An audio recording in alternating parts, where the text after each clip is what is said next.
Lucas Penido na área. Henrique Portugal, estamos começando mais um After Podcast na nossa temporada paulista.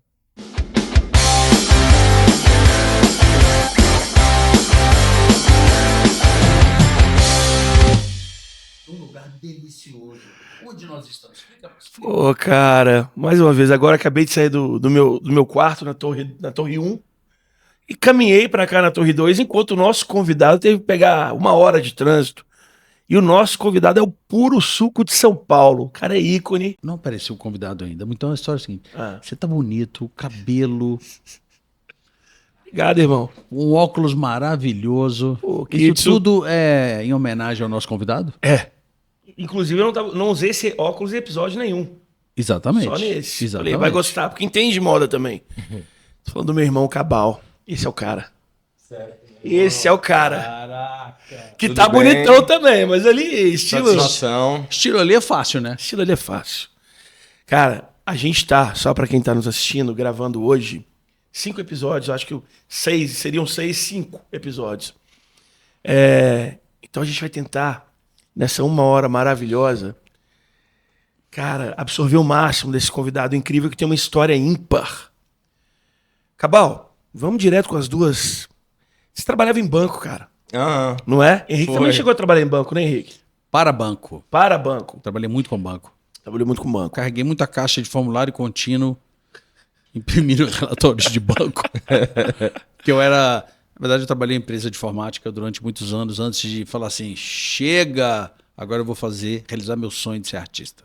Essa é a pergunta. Quando é que foi o momento de chega, vou realizar meu sonho? Foi natural, assim, porque eu trabalhava no Citibank, né, na época, que hoje acho que nem tem mais, assim, como instituição para pessoa física, né, é só para corporate, enfim. Sim. Acho que o Itaú adquiriu, mas na época era um grande banco aqui em São Paulo e eu fazia estágio. Eu fazia, na época, faculdade de administração. E eu entrei lá basicamente por causa do meu inglês, que eu já tinha um inglês fluente, que eu tive a oportunidade de morar nos Estados Unidos na minha infância e tal.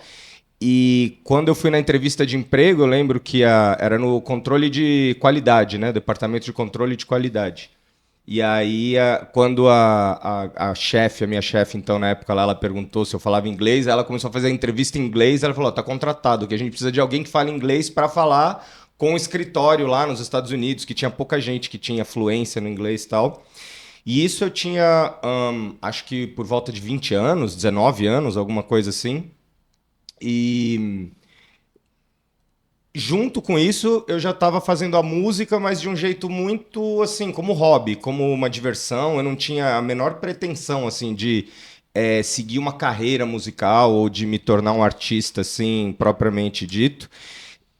Só que tive a bênção, acredito, né? Que foi assim, da música Senhorita, que foi o grande sucesso que eu fiz junto com os meus parceiros DJ1, Lino Cris. Sim, salve Deixar DJ1. até um salve pra eles aí. E, cara, essa música foi um sucesso tão grande assim que como eu posso dizer assim, que a vida fez a escolha por mim, não fui eu que escolhi, tipo assim, vou sair do... Tipo assim, tava começando a pintar show toda hora, eventos e coisas, e obviamente o cachê dos shows muito maior do que uma ajuda de custo de um estagiário num banco, assim. Então foi natural, assim, sabe? Eu meio que só segui o caminho das águas. Não, cara, isso é sensacional. E é muito... Peraí, vai isso lá, é importante, vai porque lá. eu passei por isso. Só que essa decisão, às vezes, quem está do lado fala assim, você é maluco? Você trabalha num banco multinacional, Gigante. gigante. Seu futuro, você tem um futuro brilhante dentro do banco. Você vai ser artista. O famoso vai trocar o certo pelo incerto? Exatamente. E agora, quem esteve do seu lado nessa decisão? Boa. Olha, foi uma decisão muito individual, porque eu venho de uma família assim, onde eu tive uma criação que eu não tive muita estrutura, ou muito apoio, ou muita... tipo assim, Famoso pai e mãe. acompanhamento. Porque assim, minha mãe, meu pai e minha mãe são falecidos já, mas na época, minha mãe estava com muitos problemas com alcoolismo, com abuso de drogas, depressão, enfim. E o meu pai era um cara, tipo assim, cara, faz o que você quiser da vida. Ele não se importava muito, assim, sabe? Então eu tinha meus avós, assim, né? Principalmente os pais da minha mãe, que eles sim, acho que tinham uma preocupação com a música, mas ao mesmo tempo eles me viam, sei lá, na televisão, aí eles me viam, tipo assim, né? As pessoas. Nossa, você é avô do Cabal, não sei o quê. Então, tipo assim, ele ficava muito orgulhoso, feliz. Então me apoiaram. Sabe? Eu não tive ninguém na minha família, assim, né, que falou, não faça isso, você é maluco, não sei o quê. Então foi um pouco individual essa escolha. Entendi. E legal, né? Foi gradativo. Cara, aí é interessante, porque geralmente a pessoa sai, rala pra caramba e depois vem o hit.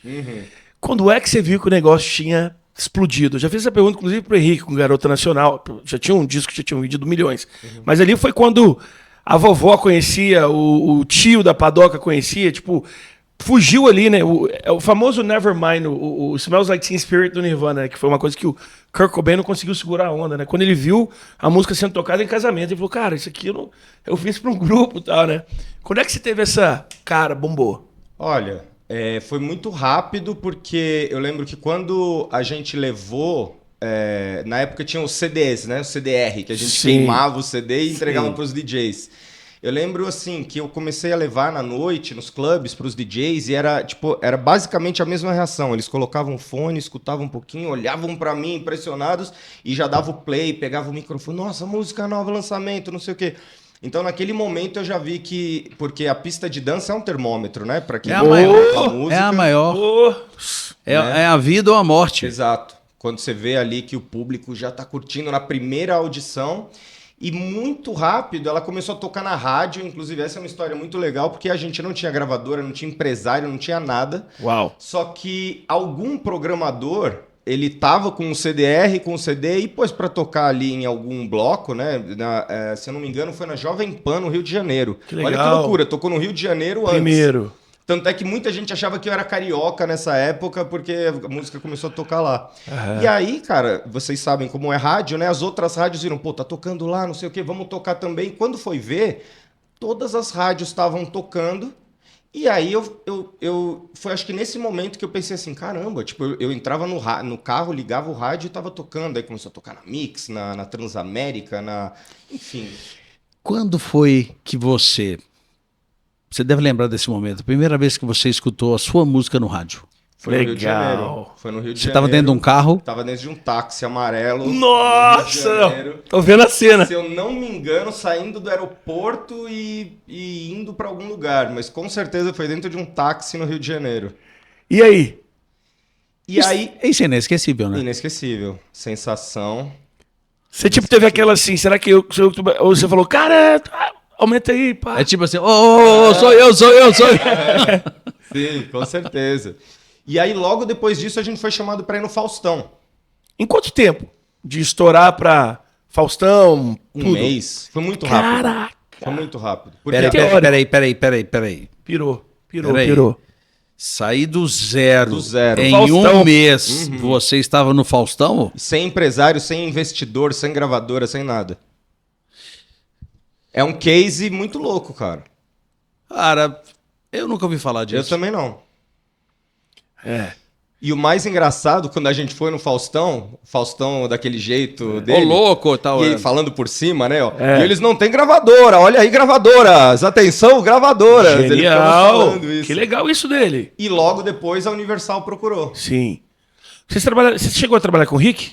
Não cheguei a trabalhar. Quem produziu, cara? Quem produziu o quê? O meu Qual álbum? é o seu álbum? Quem trabalhou com você mais próximo? Os produtores. Olha, o meu álbum foi o Zé Zé Gonzalez, claro. DJ Nuts, Mr. Bomba, DJ Cia. Só a nata. Fiz questão Só a assim, de nata. formar um time de produtores que também, modéstia à parte, acredito que isso foi algo que eu agreguei, vamos dizer assim, para a cultura do rap no Brasil, que Sim. o produtor musical dentro do rap, ele era Peça-chave. ele era Ele não peça-chave, era mas visto. não era visto, não Exato, era valorizado. exato. Então eu fiz questão assim de negociar pagamentos muito maiores do que eram na época para esses produtores, porque era o meu jeito de, tipo assim, fortalecer a cena e de, né?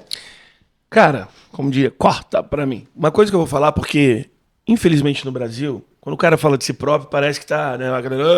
Então eu vou falar isso, porque na época, obviamente, eu tava nos Estados Unidos, conheci o Cabal através do The Hype BR, uma série de outras coisas. Cabal sempre muito estiloso. Foi um dos primeiros caras a usar Bape, que é a marca japonesa que todo mundo hoje conhece. Mas na época, quando você via alguém usando, era um código, tá ligado? Como você vê um cara usando um teclado que é, tipo, super raro. Aí você fala, beleza. E tem algumas coisas que o Cabal foi pioneiro. Muita gente, às vezes, não fala disso. Eu vou falar uma delas. A gente já tinha lá nos Estados Unidos o Pharrell, né? O Dr. Dre um pouco antes. Ou seja, o produtor, através do Dr. Dre, ele começou... Antes era o quê? Né? O beat boy, você tinha o grafiteiro, você tinha o rapper. Mas depois o produtor virou assim. Mas quem produziu? Just Blade, Dr. Dre, e a lista segue.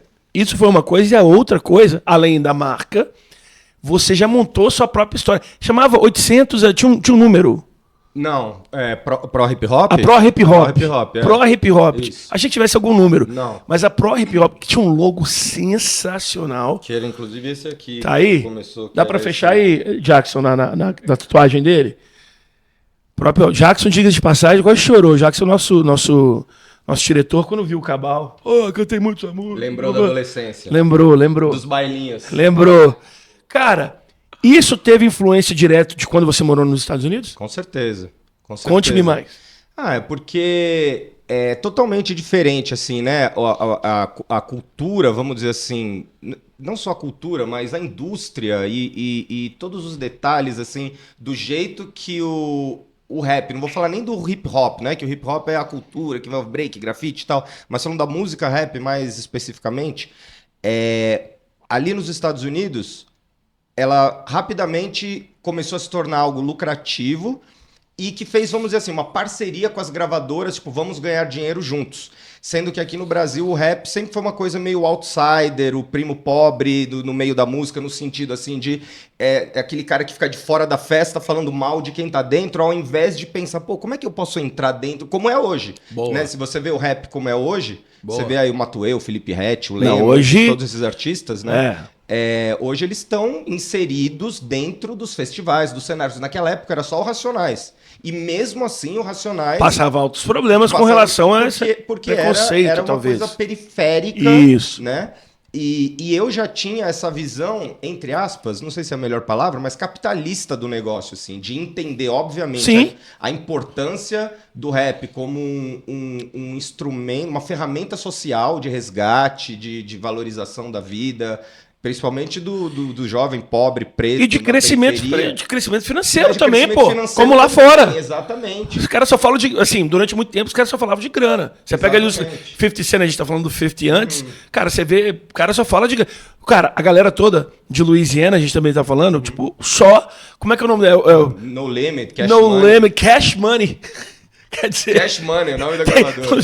Cash que depois virou Cash Money Billionaires. Exatamente, quer dizer, o título é dinheiro, dinheiro, dinheiro. Quer dizer assim, a galera trata como se fosse um pecado, não posso.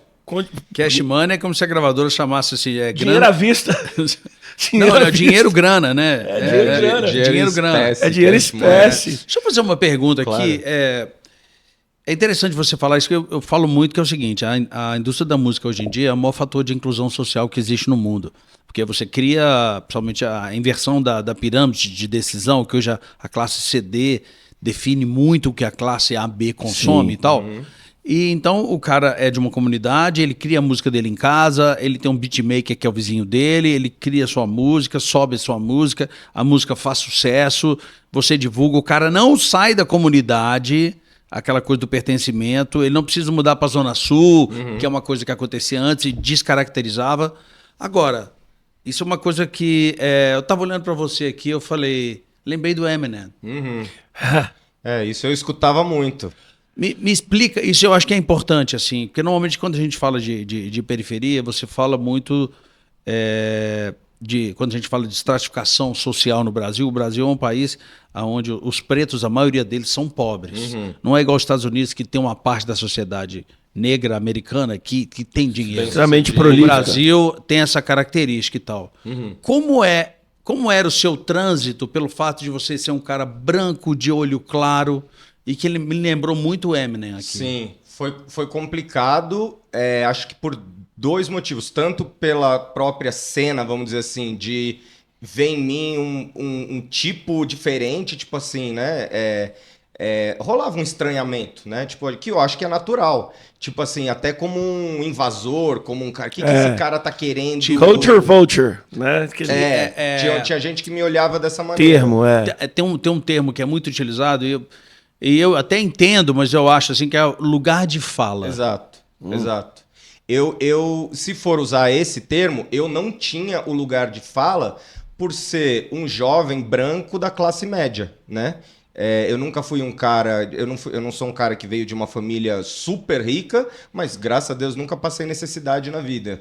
Ao mesmo tempo, que isso é uma coisa que sempre me incomodou, e isso daria uma longa conversa, eu vejo que as pessoas falam assim, o cara vem de uma família que tinha um pouco de dinheiro, então ele é privilegiado, mas não levando em conta os traumas. Todos os traumas que eu tive com a minha mãe por causa do alcoolismo, de um pai ausente, de uma família desestruturada, entende? Então, assim, apesar de eu não me identificar, vamos dizer assim, com a maioria das pessoas que faziam parte da cultura hip-hop, eu me identificava muito, por exemplo, eu comecei a curtir o rap por causa do basquete. Então o basquete, né, entrou na minha vida antes do rap. E também sou torcedor do New York Knicks. Se Deus quiser, esse ano vamos estar nas finais. Deus te ouça. E eu comecei a curtir o rap por causa do basquete. Que eu lembro, inclusive, que foi um filme que eu adorava, assim, Above the Rim, que é um filme com o Tupac Shakur dos anos 90 ali, que tinha uma trilha sonora toda de rap. Então, o rap foi entrando na minha vida por causa do basquete. Então, pra mim já era normal eu conviver nas quadras, nos parques, nos lugares, com a galera. Então, tipo assim, sempre foi uma coisa muito natural. Apesar de eu ter uma aparência diferente, eu sinto que os gostos eram parecidos, o jeito de falar era parecido. Então, eu naturalmente eu fui entrando, né, no meio assim da galera, da cena, da cultura, Sim. E sendo aceito, mas é claro, quem não me conhecia, quem me via de longe, me via de fora, pensava assim, pô, o que esse playboy tá querendo aqui? Eu passei por isso também. Além disso... O The Hype.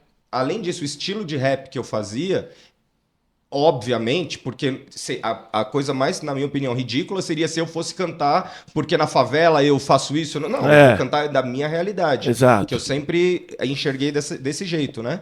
As pessoas falam, não, mas isso aí que você faz não é rap. Eu falo, pô, rap é ritmo e poesia. O ritmo tá aqui e a minha poesia é da minha realidade, da minha vida. A minha vida, nessa época, quando eu tinha, sei lá, 18 anos, era ir em clube e paquerar as meninas e curtir as festas, né? E aí foi aí que surgiu a música Senhorita e tal. Mas rolou sim esse estranhamento e quando eu fiz sucesso, muita gente me comparava com o Eminem. Era coisa assim que eu mais... O Eminem brasileiro. De 11 em cada 10 entrevistas. Caramba. Isso. Não, e outra coisa, já tocou no assunto que eu ia falar. Além de tudo isso, você ainda fez sucesso de cara. Porque aí a galera parece que... É aquele negócio, né, cara? Uma coisa que eu tenho uma dificuldade... Aí começa, mas deu certo porque ele é branco, porque o olho claro, não sei o quê. Isso. A minha pergunta... Tom Jobim dizia que no Brasil sucesso é palavrão. A palavra sucesso. Uhum. O que você acha sobre isso? Olha, do meu jeito de enxergar, eu acho que isso não é mais assim. Okay. Eu acho que era na época que com certeza, que eu tava fazendo sucesso. Mas hoje eu acredito que normalizou, assim, que é uma coisa que o sucesso... Eu acho até engraçado, por exemplo, uma pessoa vai, sei lá, tipo, entrevista um jovem, não fala, o que você quer fazer? Eu quero ser famoso. Não, mas famoso com o quê? Não sei, eu quero ser famoso. Então parece que hoje as pessoas colocam esse sucesso, seja lá o que for, o sucesso é subjetivo, né? Exatamente. O que é sucesso para um não é para outro. Para um, Absolutamente. sucesso é $1 bilhão. Para outro, sucesso é ter um privacidade, cantinho, uma casinha, uma privacidade, tempo livre. Poder estar offline. Hoje é o maior sucesso. Para você, já pegando, para você, o que é sucesso hoje? É poder usar o meu tempo do jeito que eu quiser.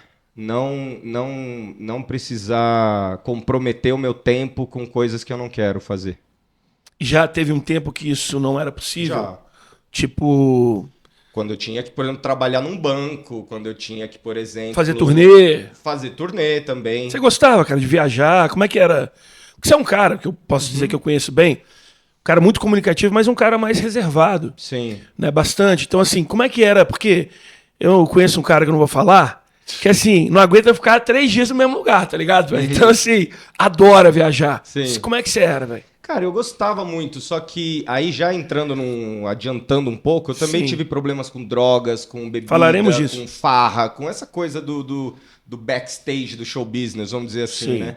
Então, o viajar, não só o viajar, a minha carreira, eu comecei a viver ela como uma grande farra, como uma grande diversão. Então, pra mim, viajar e fazer show era tipo ir pra uma festa, né? Eu fui perdendo assim aquele profissionalismo, muito do que eu tinha no começo assim eu fui perdendo e foi ficando só diversão. O que lógico, na hora é maravilhoso, mas tem uma hora que a conta chega, né? E quando chega a hora de acertar as contas é complicado. A conta chegou pra você quando? Chegou, Não, quando? sendo bem específico, chegou em 2012. Uau.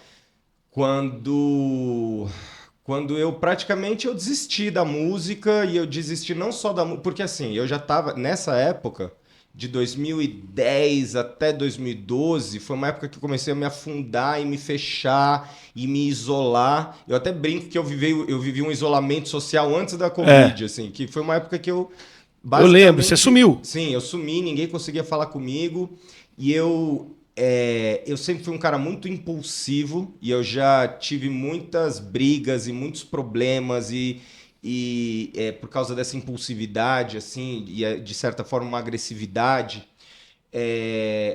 E eu tinha uma grande frustração que eu sentia, porque como Senhorita foi um grande sucesso, e nessa época eu era workaholic, eu tinha um Padrão, vamos dizer assim, muito padrão, alto. e não só isso, a gente estava falando agora há pouco do 50 Cent, né, de Sim. outros artistas. Esses caras eram os meus ídolos e os meus role models, Sim. vamos dizer assim, né? Seus exemplos. Literalmente modelo de conduta, né? Os exemplos. Sim. Então isso também me levou para um lugar assim, até de machismo e de misoginia, aquela coisa do pimp, do garanhão que pega todas as minas e é o cara que chega e com a joia e bate com o dinheiro na mesa. Todo esse comportamento que hoje eu não acho tão legal assim, sabe? Também não. Mas entendo que fez parte da minha juventude e fez parte do que foi glamourizado pela indústria como o jovem de sucesso urbano deveria se comportar. Mas respondendo a sua pergunta, em 2012 foi tipo assim, a gota d'água, que eu lembro que eu tava num quarto escuro, assim, eu até falei isso no Clê, né? Na entrevista com o Clê, que foi você que fez essa ponte também. Mano, tem que é 2 irmãos, pô. Como é que eu não... Como não? E basicamente eu senti dentro do meu coração assim que eu não queria mais viver aquela vida, que eu não queria mais usar drogas, que eu não queria mais me esconder.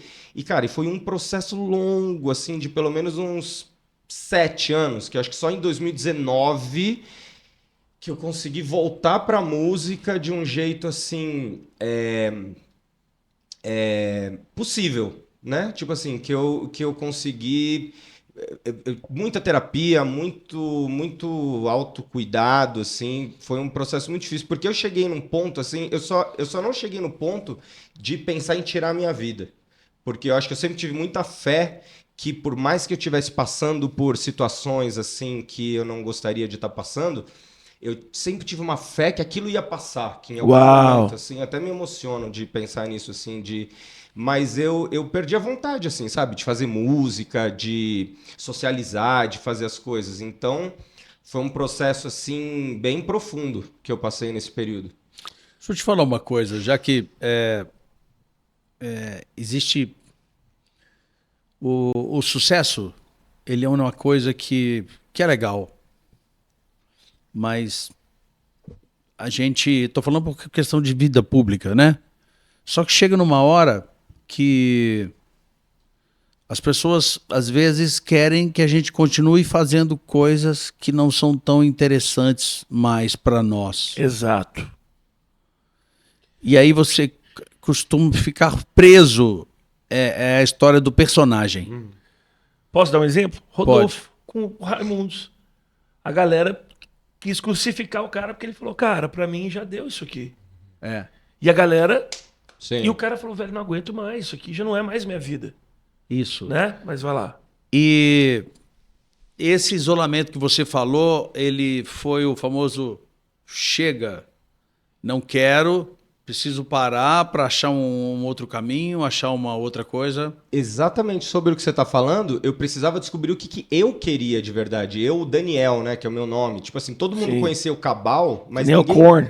Mas ninguém conhecia. Inclusive o Korn, a banda, tá vindo pro Brasil de novo. Agora começaram a falar de novo. Porque meu sobrenome é Korn, igual a Daniel banda de Korn. rock. K-O-R-N. Mas, cara, é por causa da banda? Não sei o quê. Você mudou seu nome? Você é fã da banda? Enfim. Então, eu acho que foi um misto assim, de duas coisas. De seguir o que esperavam de mim, mas, ao mesmo tempo, eu criei um personagem, esse Cabal, e eu fiquei preso nesse personagem não só pelos outros, mas por mim mesmo. Sim. Eu costumo dizer isso, que tipo assim, eu comecei a viver numa prisão que eu criei pra mim mesmo. Tipo assim, eu criei uma jaula, eu entrei nessa jaula e me fechei lá dentro. E precisei desse tempo pra, tipo assim, tá, de verdade, assim, quem sou eu? O que eu gosto? O que eu quero? O que eu não quero? Então eu precisei... E além disso, né, por exemplo, hoje me converti também, isso bem mais recente agora, foi esse ano, inclusive, eu me converti cristão. E hoje eu estou participando de um programa que chama Celebrando a Recuperação. Até vou deixar aqui para Claro, quem por estiver favor. precisando de ajuda, procura aí na internet. É um programa muito legal de recuperação. E hoje eu vejo que, como é que eu posso dizer? Intuitivamente, ou talvez assim, porque eu não tinha ainda o conhecimento desse programa, mas eu vi que eu já estava fazendo coisas ali naquela época que fazem parte de um programa de 12 passos, né? Sim. Como um AA, enfim. E um desses passos é o quê? É você reconhecer os seus erros. Passo 1. E reparar esses erros quando possível, né? Quando não for causar mais danos do que... Então, intuitivamente eu comecei a pensar assim, cara, eu preciso arrumar minha vida, eu preciso pedir desculpa para quem eu magoei, eu preciso me redimir comigo, com os outros. Então, cara, para mim foi um processo muito longo e muito profundo que até hoje eu tô vivendo, assim, né? Hoje eu tô assim, eu ainda faço música, mas de um jeito mais... Voltou a ser um hobby hoje para mim. Legal. Voltou a ser como... Falaremos sobre isso também. Quando eu comecei... E graças a Deus eu acho que é isso, porque por muito tempo o que mais me machucou e o que eu mais sofria é de encarar a música como preciso de sucesso comercial, preciso de números. Tipo uma meta, né? Preciso ter uma meta. Tipo, cara, a música é uma meta. E aí eu perdi o prazer. Né? No caminho. Porque aí eu Henrique fala muito sobre isso. Só pra meta, só pro ponto de... Só pro hit, tem que bater hit, tem que fazer... Pro destino final, né? O ponto de chegada. E parei de curtir o caminho. E agora eu tô reaprendendo isso. Cara, nossa, a gente tem tanta coisa legal pra falar. Eu tava pensando aqui, quando a gente tá conversando, houve um momento no qual o Emicida tava crescendo e rolou ali talvez um dos primeiros, se não foi o primeiro beef mesmo, assim, né? Beef é quando dois rappers geralmente se tretam, né? Primeiro grande polêmica, beef. Acho que na era da internet, assim, foi o grande. Foi o primeiro. Não, mas esse foi assim, vamos dizer assim, o que parou o Brasil, né? Que foi o Cabal e o Emicida. E o Emicida tava na ascensão, ele já tinha o primeiro hit e tal, mas né, tava ali num outro momento da carreira. AC/DC, né? Antes de Cabal, depois de Cabal. O cara ainda me lança no Brasil um álbum que fala antes de mim, depois de mim, quer dizer... Galera já, quem o cara tá achando? Enfim. Isso em 2009, eu com a camiseta do AC/DC na capa do álbum, numa época que hoje é super comum você ver rapper, trapper usando camiseta do Metallica, não sei o que. Naquela época era assim, por que esse cara tá com uma camiseta de rock? Tipo assim. Exato. Aí, cara, eu pensei uma coisa aqui quando você tá falando. Rolou uma espécie de cancelamento. Exato. Por quê? Porque, pô, cara, tá todo mundo naquele momento. Cara, o Jay-Z falou uma coisa que eu achei muito interessante. Ele falou assim... Quando a gente veio ele falou, ixi, agora a gente vai ter que ficar parado e esperar essa onda passar, que era o 50 Cent. Porque ele falou, qualquer um que mexer com esse cara agora vai tomar. Porque ele tá com o movimento, tá todo mundo, e eu acredito que tenha sido muito semelhante, né? O Emicida vindo com aquele movimento todo, apadrinhado, de certa forma, pela rua ali, cara, um cara muito talentoso. Você acredita que você foi o primeiro rapper, talvez cancelado e tal, e como é que você lidou com isso? Sem dúvida. Eu fui hated, né? Que em português odiado. Hateado, que a gente hateado. né? Em vez de falar odiado, eu falo hateado. Cara, eu fui, com certeza, o primeiro cara a usar o termo hater aqui no cenário musical brasileiro. Sim. Porque não existia, né? Antes falava falador, Zé Povinho. Eu já falei, não, os haters, não sei o quê. O que é hater tal? Cara, eu fui cancelado antes do cancelamento. Mas o que pra mim é o mais importante que eu tirei disso, que eu não gosto de me colocar como vítima, sabe? Tipo legal. Assim, ai, me cancelaram, coitadinho de mim. Tipo assim, não, pô, eu reconheço que eu tive uma postura...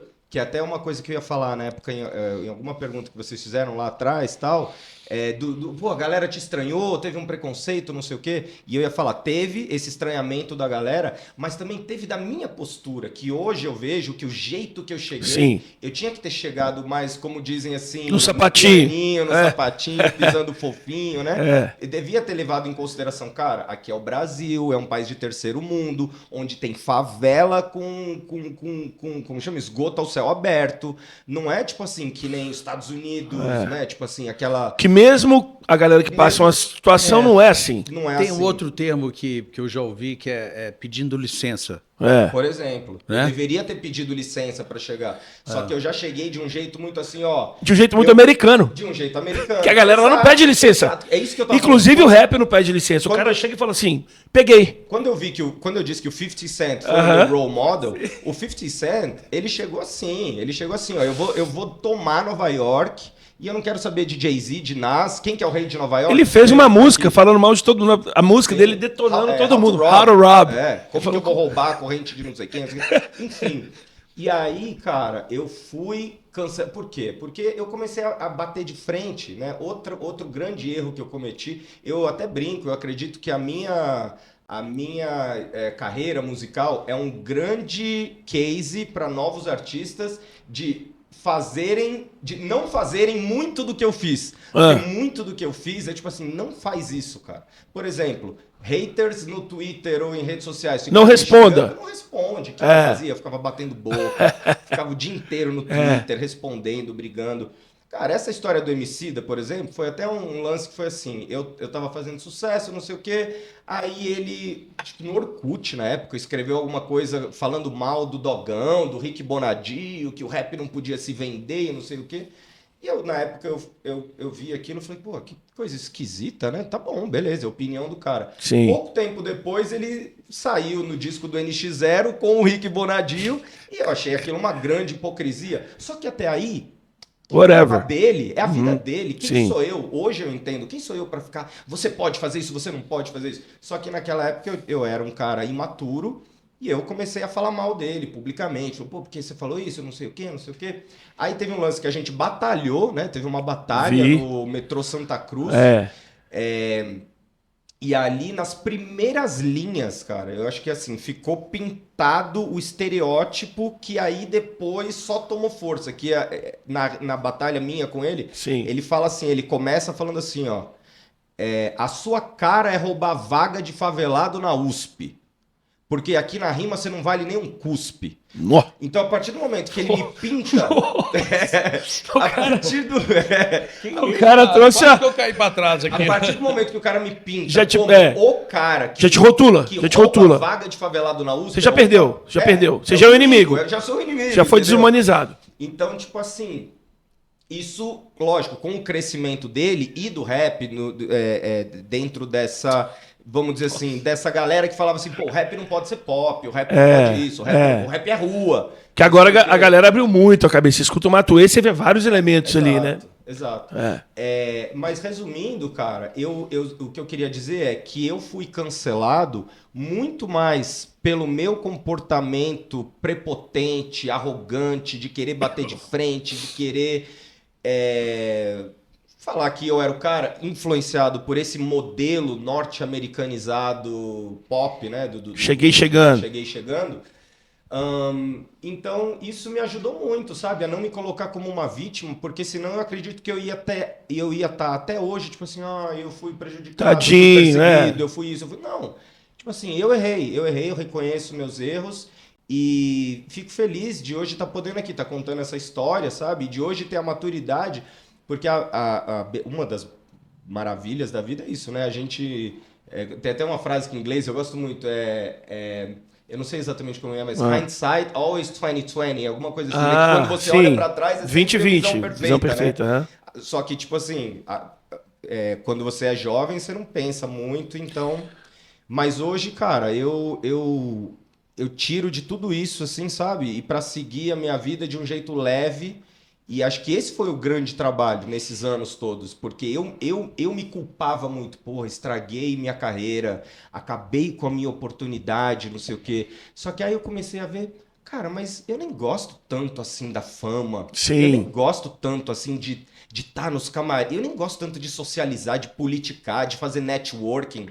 Entendeu? Então, tipo assim, eu tava sofrendo por uma coisa que eu não tinha mais na minha vida, que eu achava que eu queria aquilo, mas depois eu fui ver, cara, eu não quero isso. A minha relação com a música, eu lembrei de quando eu era jovem, de tipo assim, escrever uma linha e de mostrar pro amigo e falar, pô, que nem, por exemplo, essa que eu mandei do Emicida, é incrível. Sim. Você caiu pra trás, assim. É. E isso que pra mim é a maior beleza do rap. Do MC, de quando De o cara bater faz uma ali, a rima poesia, né, é cara? punchline. Não é à toa que chama Punchline. uma linha de Punch, soco, né? é. E muito mais isso do que os prêmios e os números e os... Ainda mais como é o mercado hoje, né? Que essa coisa, cara, é cada coisa horrível que faz sucesso, é cada coisa tão... E eu não tô entrando nem no mérito do gênero, né? Porque existe coisa boa e coisa ruim em qualquer gênero musical. Mas quando você vê coisas assim que... Desculpa, são toscas. Fala, assim, mano, né? Não, vai. Não vou falar o quê. Não precisa falar o quê, mas vai, desenvolve, porque... Tosca, né? Porque uma coisa que quando você bebe uma água aqui, vou até colocar mais aqui, eu queria te fazer uma pergunta. Fiz isso para um outro convidado nosso, que é o seguinte, cara. Hoje em dia, a gente não pode, cara, parece que não pode ter opinião para nada. Tem que gostar de tudo. O cara falou que não gosta de uma coisa, as pessoas parece que já levam pro pessoal. Não, cara, eu não gosto de tal música, pô.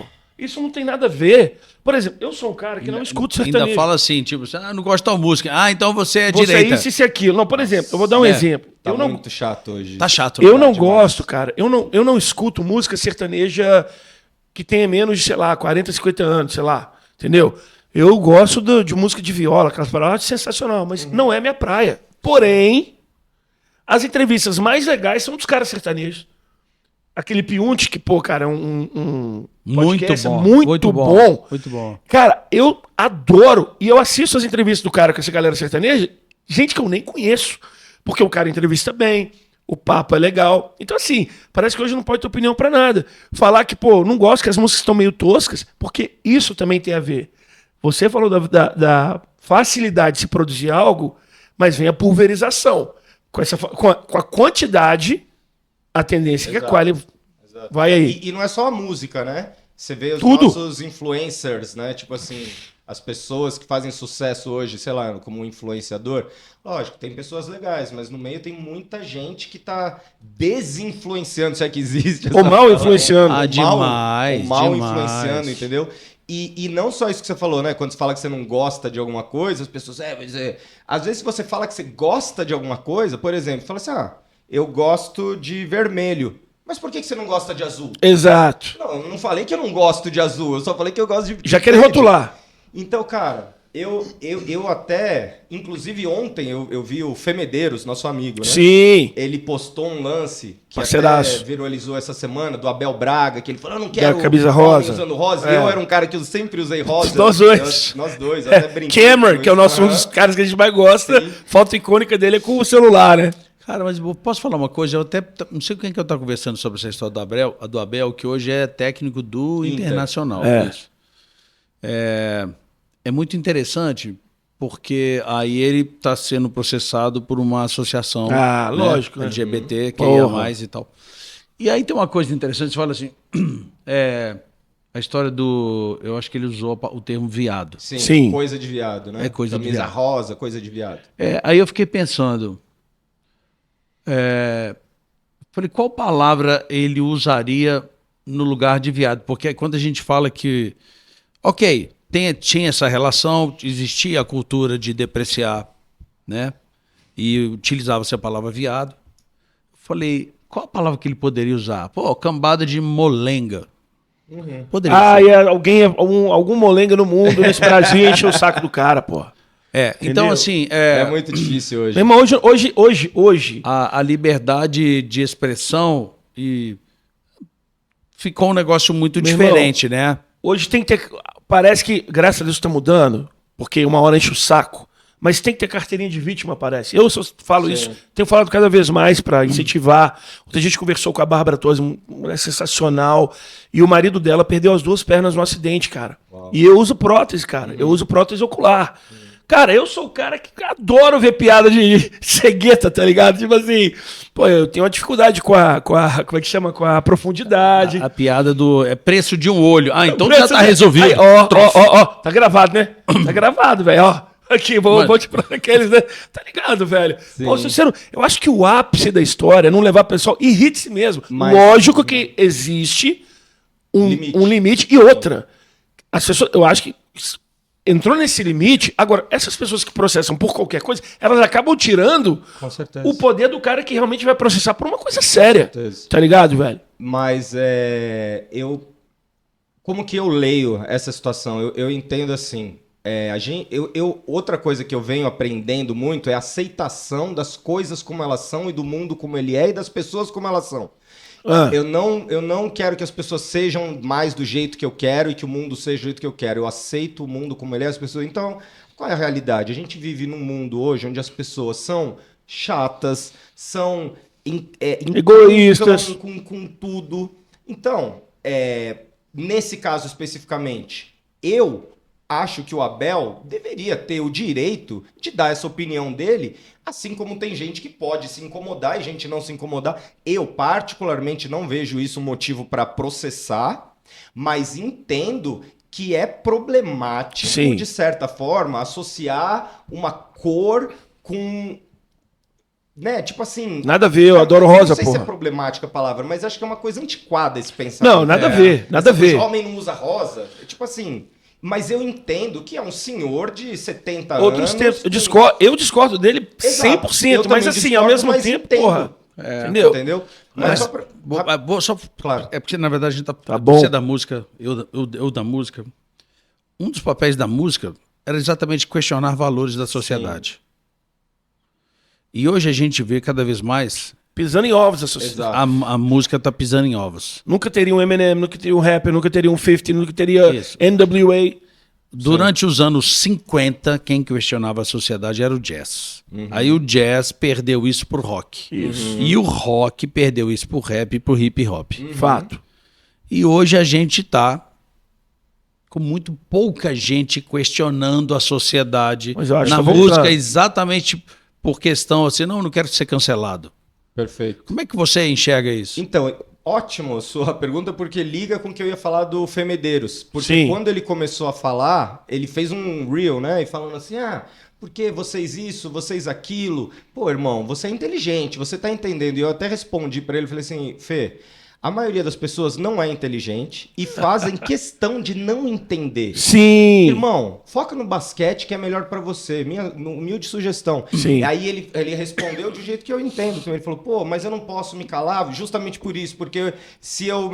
tem até uma frase que é ótima, né? O que me preocupa não é o barulho dos maus, mas o silêncio dos bons. Né? Então eu entendo exatamente o que você tá falando. Mas eu te falo, no meu caso, não é nem por medo de cancelamento. Quando eu falo assim, eu prefiro não dizer o que eu não gosto, eu prefiro não ficar dando mais a minha opinião, é assim, hoje eu valorizo demais a minha paz de espírito, a minha paz mental. Concordo. Então eu não quero gente enchendo o meu saco, eu não quero, tipo assim, mas é uma escolha minha, individual, particular, de uma pessoa que já se expôs demais e já passou por muitos atritos e muitas coisas. Então, com certeza... Eu acho que é fundamental, principalmente o jovem, né? Porque acho que também tem isso. Quando a gente é jovem, a gente tem esse espírito revolucionário. De bater de frente, de pá. Até dizem, quando você é jovem, você é de esquerda, quando você envelhece, você fica de direita, né? Não necessariamente todo mundo, mas que quando você é jovem, você tem essa coisa, né? Tipo, vou mudar o mundo. E quando você é velho, vai chegando os boletos, você pensa na sua filha, no seu filho, não sei o quê. Você fala, pô, cara, não é tanto bem de imposto assim. Que você tá pagando. Não é bem assim. Então, assim, sobre o que você falou, eu acho que é muito importante que a música ela continue tendo esse papel assim de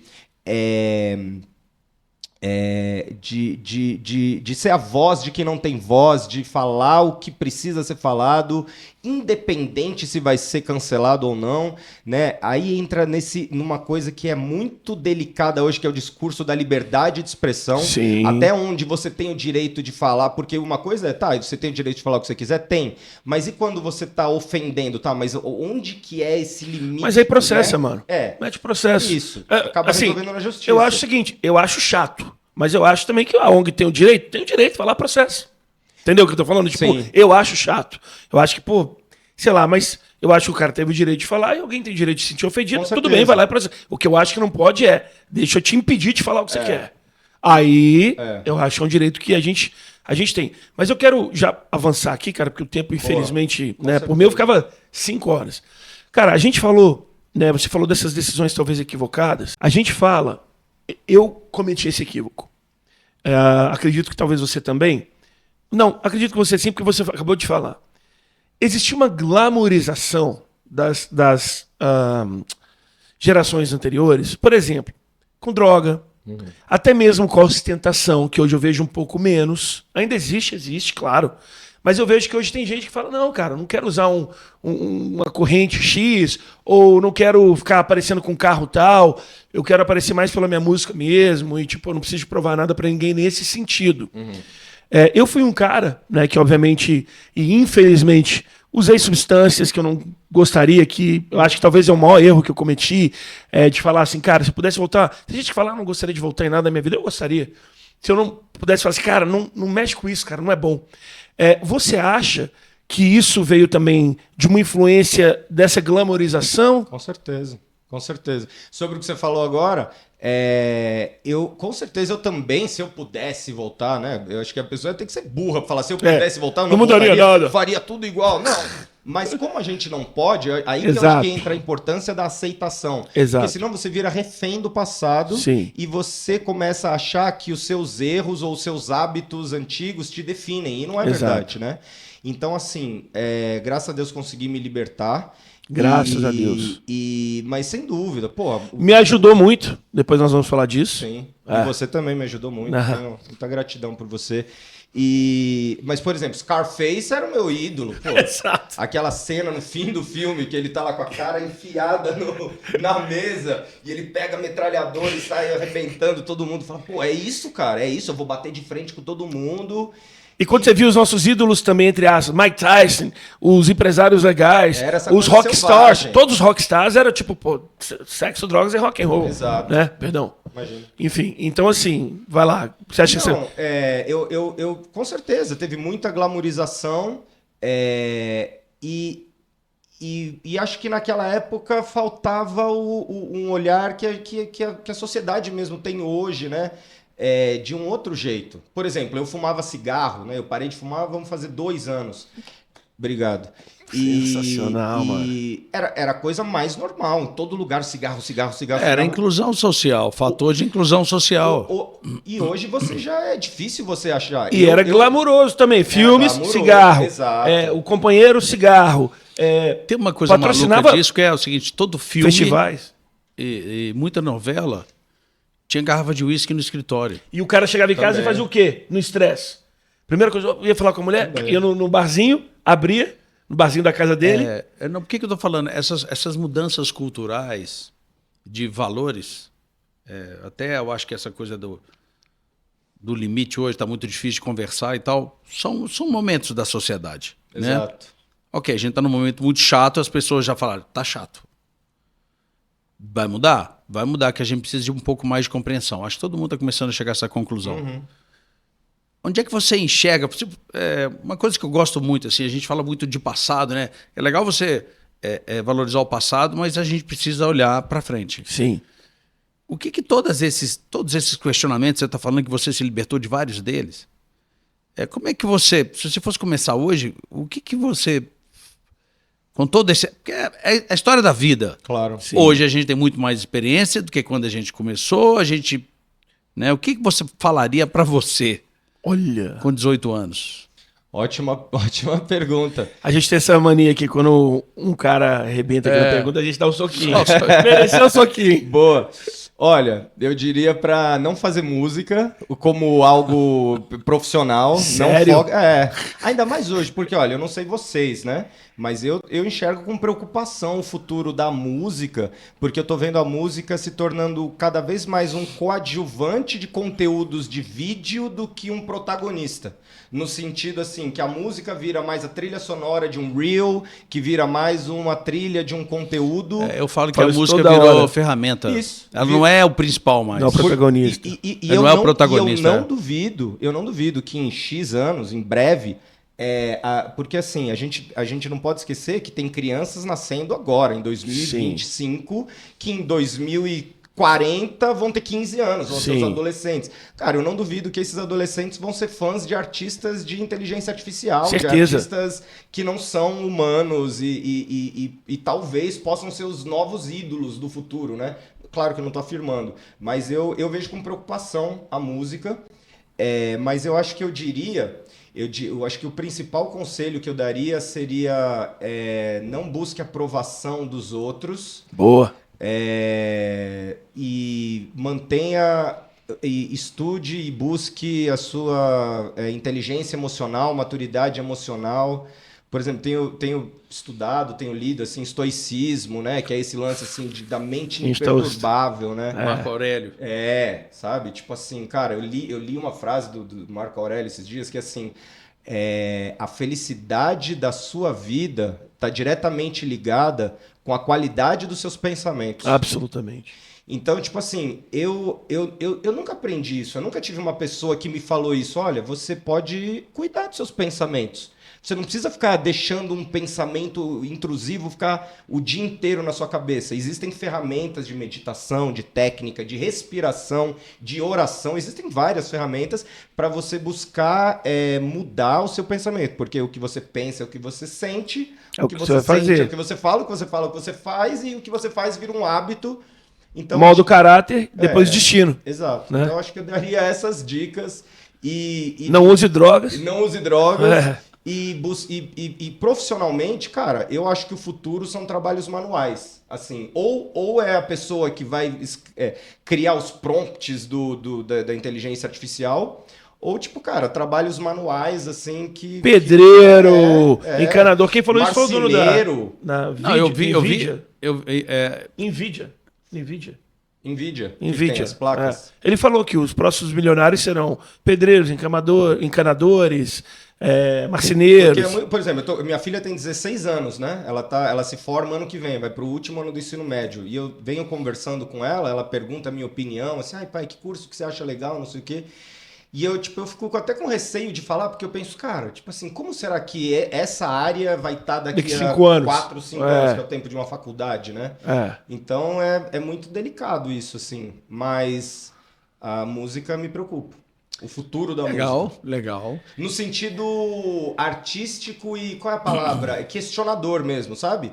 Porque eu acho que a música tá ficando cada vez mais uma coisa de conformismo, de aceitação no sentido ruim. Cada vez mais produto, né? Status quo, cada vez mais produto. A última vez, uma das mais recentes que a gente conversou, eu estava na Espanha. A gente falou por telefone. E aí, cara, eu falei, eu não lembro exato o que era. By the way, enquanto você estava falando, já decidiu o título da sua palestra. Vai ser Aonde Não Errar.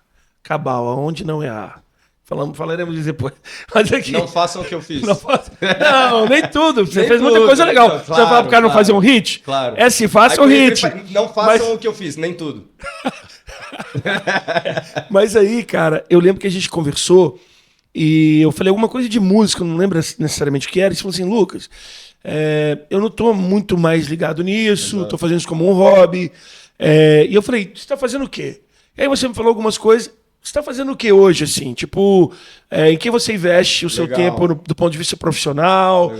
Enfim. Cara, eu invisto muito meu tempo em mim, no sentido assim de autocuidado, de autoconhecimento, como eu falei, né? Hoje, graças a Deus, eu tenho a minha assim, liberdade financeira, onde eu não preciso ter um emprego, eu não preciso fazer shows, eu tenho assim o privilégio de poder usar o meu tempo para minha saúde, basicamente, que é o meu maior foco hoje. Então, cara, tô indo na igreja, vou 3, 4 vezes. Você vai lá na IBAB, né, mano? IBAB, né? De Renekiewicz. Ed Renekiewicz, grande Ed Renekiewicz. E Gosto dele porque ele não é muito polêmico. Imagina, quase nada. A gente já bateu papo com ele, Sim, cara. Ele é muito legal. Ele foi expulso da Ordem dos Batistas, tem Nem alguma sei, coisa assim. mas enfim. assim, Cara, faço pilates, faço minhas caminhadas, passeio com meu cachorro, eu leio, me alimento bem. Por exemplo, comecei a tomar caldo de osso, bone broth. Isso. Tipo assim, que é uma Bone coisa broth, que pesquisando vi que é super saudável e parei de fumar. Então assim, eu tô usando o tempo pra cuidar do meu corpo, do meu espírito, da minha mente e tô começando, não sei exatamente ainda como que eu vou me envolver nisso, mas vamos dizer assim, me apaixonei de novo por algo que foi uma paixão da minha infância. Quadrinhos? Tem a ver com quadrinhos, mas é esse universo de RPG, Role Playing Game, Dungeons and Dragons, que é até moda agora com do Stranger Things, que é aquela coisa das miniaturas e de todo esse universo geek, né? Eu tava até agora, recentemente, fui pra Filadélfia numa convenção que tem lá, chama PAX Unplugged. Que legal. Que é só de Unplugged. Unplugged, ou seja, que legal. sem cabo, né? Que é só jogo de tabuleiro, coisa offline. Que tá voltando. Porque a galera tá sentindo a necessidade de falar muito Exato, disso. cara. Sair do digital, muita tela. Eu quero chega vinil. de stories, de atualização, de scroll, sabe? Eu quero pegar o meu... Eu quero rolar um dado e jogar um dado e pegar o meu bonequinho e andar com ele assim, entendeu? E o calor humano e a troca humana, do olho no olho. Então e me agrada muito esse universo de fantasia, tipo Senhor dos Anéis, de dragões e unicórnios e todas essas coisas, tá ligado? Cara, eu não sei se eu vou um dia fazer alguma coisa assim profissionalmente com isso, mas eu tô aberto para descobertas, para novas possibilidades. E a música em si, desde que eu me converti, né, que fazem assim 4 meses, que é uma coisa super recente. Mas, 4 meses? A gente tinha um pouco mais tempo, cara. Não, assim, você já tava indo. Eu frequentando a igreja, mas eu digo quando eu digo batismo, né? Batismo na água. Você se batizou. Isso, ok. Isso. Mas eu tenho muita vontade de falar dessas minhas transformações e o meu público. Que legal. Os meus sobrinhos, eu até brinco, né? Que eles chamam de tio Cabal. Tem que você falar os seus fiéis. Os seus fiéis. Eles pedem, porque apesar de eu ter ficado conhecido pela música Senhorita, eu tenho muitas músicas que falam sobre superação, motivação. Então, já ajudou muita gente e as pessoas pedem, pô, quando que você vai falar disso que você está vivendo? Só que eu não quero ter pressa. Eu sinto que ainda eu estou passando internamente por um processo de transformação que eu quero transformar isso em música, mas também de um jeito que até pergunto para mim, mas você vai fazer rap gospel? Falo, mas o que quer dizer rap gospel? Porque assim, porque eu já conheci artistas que se intitulam gospel, que a hora que fecha a porta, o cara faz o contrário de tudo que ele tá pregando e cantando. Pra lá. Então, eu não sei com essa definição, mas eu com certeza eu quero falar de como Jesus tem sido bom para mim, que legal. Mas não só de um jeito religioso, sabe? De um jeito assim, irmão, seja por o que você estiver passando, seja o que você passou, eu já passei por coisas assim, existe literalmente, por mais clichê que seja, a luz no fim do túnel, entendeu? Então, tipo assim, quero ainda transformar isso em músicas, mas sem a cobrança de, preciso fazer. Não, vai vir, naturalmente em algum momento vai vir. Aprendi uma coisa, não sei se você concorda, Henrique, você, Cabal, e você, Jackson, também, que o clichê se tornou clichê por um motivo. Claro. Né? Tipo, fala assim, tal coisa... Cara, isso ali não se tornou clichê porque necessariamente é ruim. Porque, cara, de tanto ser confirmado que o negócio realmente funciona, né? Inclusive, lembrei aqui durante várias vezes que você está conversando da Silvia, né, cara? Silvia, nossa querida amiga. Silvia, tá porque tá com você até hoje. Trabalhou comigo durante um bom tempo e aí tive a honra de apresentar pro Cabal. E assim, cara, um beijão, Silvia, você é muito especial pra gente. Inclusive, hoje ela me mandou uma mensagem. Aí eu falei, Silvia, vem junto também. Ela falou, pô, eu tô em Santos, tal. Irmão, assim, a gente tá caminhando pro final.